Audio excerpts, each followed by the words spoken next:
How to change the session lifetime in Joomla. This tutorial assumes you are already logged into your admin control panel. Joomla uses session lengths to automatically log out users that have been inactive for a set amount of time. The default is 15 minutes. Let's see how to change this.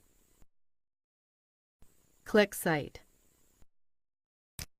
Then Global Configuration.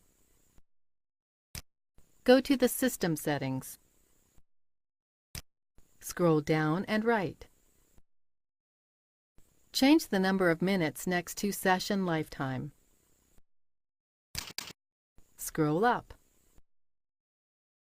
Click Save.